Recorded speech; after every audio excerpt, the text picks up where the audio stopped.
New York and New Jersey still have a long way to go in their cleanup and repair efforts following Superstorm Sandy in 2012. And the states were hoping to tap into more than $1 billion in aid earmarked by the federal government. But it turns out the feds now say they have other ideas on how that money should be spent, causing concern among New York and New Jersey officials.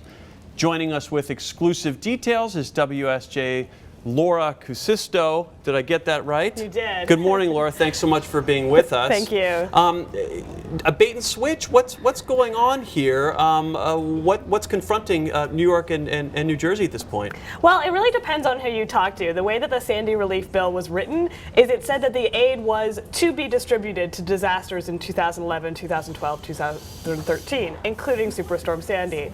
So some people read that bill and say, well, that means, well, HUD reads that bill and says, you have to do that. And New York and New Jersey are saying, no, that's just an option, but we're really the most important disaster. We should be getting most of the money. And we're talking about a lot of money here, aren't we? I mean, yes. $3.6 billion were earmarked, yes. but and a lot of that has gone to Sandy efforts.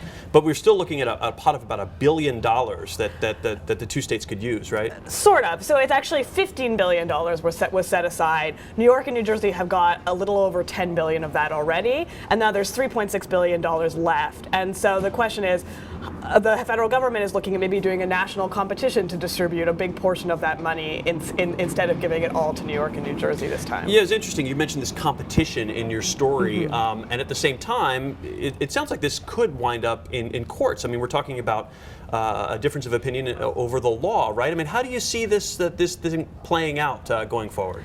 My suspicion is that for now, we're going to see some pretty good political fireworks over the next couple of weeks. I think that people like Senator Chuck Schumer are going to really be pushing probably behind the scenes and also very much in public and saying, you know, this was supposed to go for us. We need this. We're not done rebuilding. New York needs $1 billion more just to finish getting homeowners back in their homes.